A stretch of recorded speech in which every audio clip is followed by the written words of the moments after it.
తులారాశి వాళ్ళకి అష్టమ గురుడు యొక్క ప్రాబ్లం వల్ల 2025వ సంవత్సరంలో మే నెల వరకు ఎలాంటి విషయాల్లోనూ వృత్తి వ్యాపారాల్లో రాణింపు లేకపోవడము, ఉత్తీర్ణత లేకపోవడం, విద్యార్థులకి ఎన్నో సమస్యలు వేధిస్తూ ఉన్నాయి ఇప్పుడు కూడా. అయితే ఈ గురుడికి అధిదేవత ఎవరు అంటే మహాదేవుడు, అంటే పరమేశ్వరుడు శివుడు.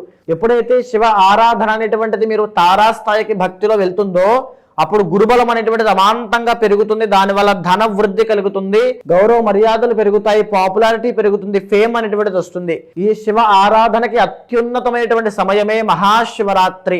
మాఘ బహుళ చతుర్దశి ఫిబ్రవరి 26వ తారీఖున నేను చేసేటువంటి కర్మ ప్రాయశ్చిత రుద్ర తంత్రంలో పాల్గొనండి. మనం పడేటువంటి ప్రతి కష్టానికి కర్మనే కారణము. అలాంటి కర్మ నివారణ చేసుకోవాలంటే కొన్ని ప్రత్యేకమైన తిథుల్లో కొన్ని ప్రత్యేకమైన పూజలు ఆచరించడం వల్ల మన భక్తి మూలాన మార్కండేయుడు వలె మన కర్మని మనం నివారణ చేసుకోవచ్చు. అలాంటి ఈ యొక్క కర్మ ప్రాయశ్చిత రుద్ర తంత్రంలో పాల్గొనండి. ఎస్పెషల్లీ తులారాశి వాళ్ళు పాల్గొనడం వల్ల గురుబలం పెరుగుతుంది. మీరే కాదు, మీ యొక్క కుటుంబ సభ్యులకు కూడా తెలియజేయండి.